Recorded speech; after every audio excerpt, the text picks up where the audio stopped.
Something is happening at Balmoral that royal observers say they did not see coming. According to sources familiar with the royal estate's private arrangements, a significant decision has been made concerning one of the Balmoral cottages, a decision that insiders describe as reflecting both the late Queen Elizabeth's personal wishes and King Charles's intention to restructure who holds a formal connection to the estate. Lady Louise Windsor, the 21-year-old daughter of Prince Edward and Sophie, has reportedly been designated to receive the use of a cottage on the grounds. And, according to insiders, Prince William played a key role in facilitating the arrangement. Prince Harry, who has spoken movingly and publicly about his love for Balmoral, was not included in the discussions. Let's dive in. This is not just a story about a cottage. Balmoral has always been more than a property.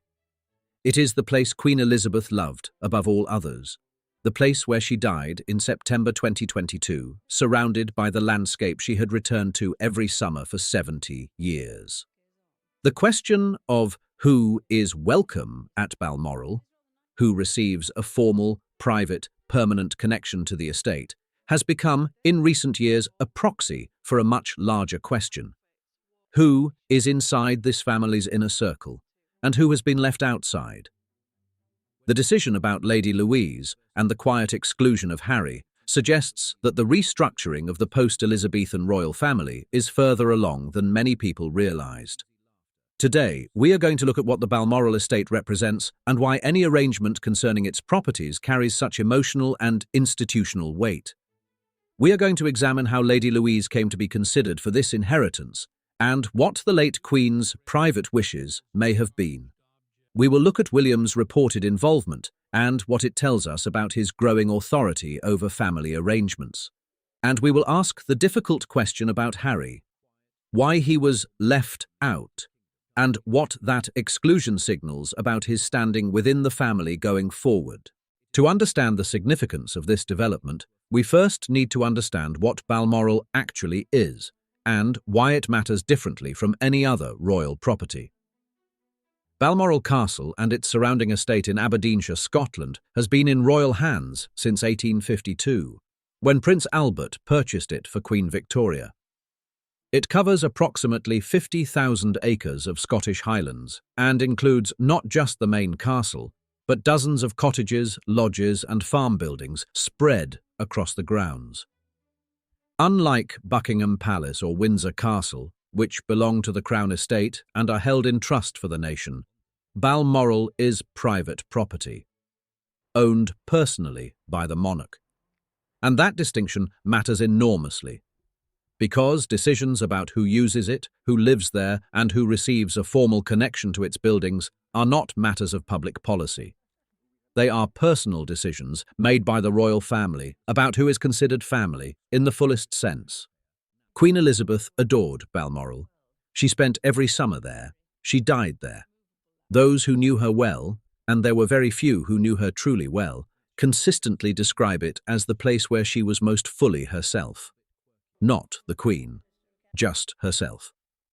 Now, Lady Louise Windsor. Lady Louise is the only daughter of Prince Edward, Duke of Edinburgh, and Sophie, Duchess of Edinburgh. Born in 2003, she is 21 years old.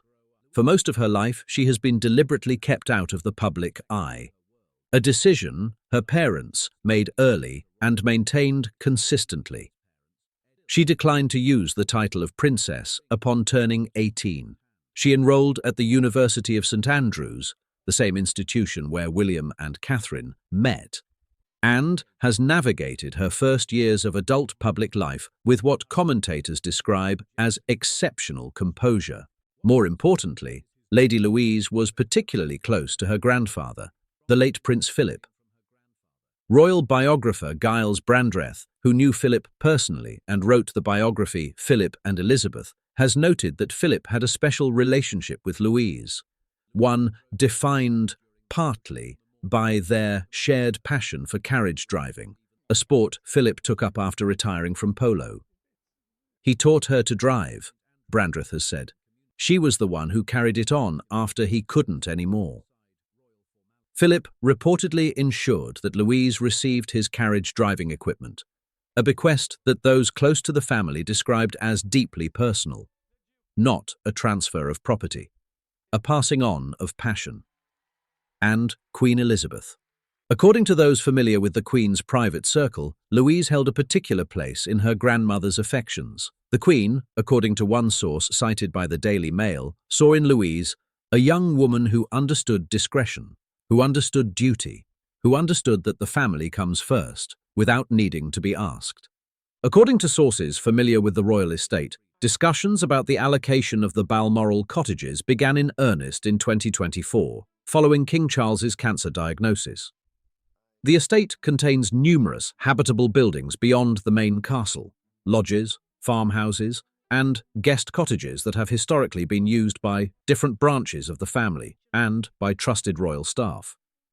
An insider close to the estate told Radar Online that a specific cottage on the property had been identified as appropriate for Lady Louise's use, a designation that would give her a formal, ongoing connection to the estate that goes beyond the annual family summer visits. The source described the arrangement as a reflection of the Queen's wishes and the family's recognition of Louise's place in the inner circle. While no official confirmation of the precise cottage has been made public, a separate source told the Daily Mail that the decision was consistent with what those who knew the Queen well believe she would have wanted. What makes this development particularly significant is the reported involvement of Prince William. According to sources close to Kensington Palace, William actively supported and, in some accounts, facilitated the decision to secure the cottage arrangement for his cousin. One palace-adjacent source told OK magazine that William sees Lady Louise as an important figure in the future of the slimmed-down monarchy he is preparing to lead. Louise is someone William trusts, the source said. She is discreet. She is serious. She works hard. He sees her as part of what comes next. This is not just an act of family loyalty on William's part. According to observers, it is a strategic one. As William prepares for his eventual role as king, he is quietly assembling an inner circle of royals he believes can be relied upon. Lady Louise, who has asked for no titles, sought no spotlight, and created no controversy, fits that profile precisely. The cottage arrangement, understood in this light, is not merely a gift. It is an investment. And then there is the question of Prince Harry. It is important to note that Harry has not been formally banned from Balmoral. No such announcement has been made. But sources familiar with the estate arrangements say that Harry's name did not arise in discussions about the property's future, and that this absence was not accidental. According to a source cited by Closer Weekly, there was no conversation about Harry in relation to the estate. He was simply not part of it. This matters because Harry's connection to Balmoral has always been emotionally significant to him. In his memoir, Spare, published in January 2023, Harry wrote about Balmoral with evident love, describing the Scottish Highlands as a source of genuine solace and the estate as an anchor in his life. That his name would be absent from conversations about its future is a development observers describe as pointed. An insider familiar with the palace's thinking said to Radar Online, "The Balmoral arrangement is about the future. Harry made his choices about where he stands. The family is making its choices accordingly. The contrast between Lady Louise and Prince Harry in this story could not be more striking, and it is not a contrast that flatters Harry. Lady Louise, 21 years old, has spent her entire adult life so far operating entirely below the radar. She has taken no royal title. She has accepted no formal royal role. She has given no interviews, signed no streaming deals, written no books. She has simply been part of the family, present, quiet, reliable. And now, according to sources, that consistency has been rewarded with something concrete. A formal, private connection to the estate that means the most to this family. Prince Harry, by contrast, older, born higher in the line of succession, once one of the most popular members of the royal family, has found himself outside the conversation about Balmoral's future. Not through any formal decree. But through a series of decisions, the interviews, the Netflix series, the memoir, the legal battles, that, according to royal sources, created distance that has now apparently become structural. It's a dirty game. No one knows the full truth.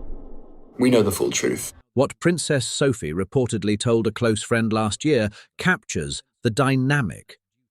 Louise has shown this family what loyalty looks like, not loudly, just by being here. If accurate, it is a remark that could serve as an indirect commentary on everything Harry has chosen to say and do since 2020. This is not just about a cottage in Scotland. It is about what it means to belong to this family in the post-Elizabethan era, and what the cost of choosing otherwise turns out to be. What this moment tells us about the future of the monarchy is this: William is actively shaping the inner circle of the institution he will one day lead.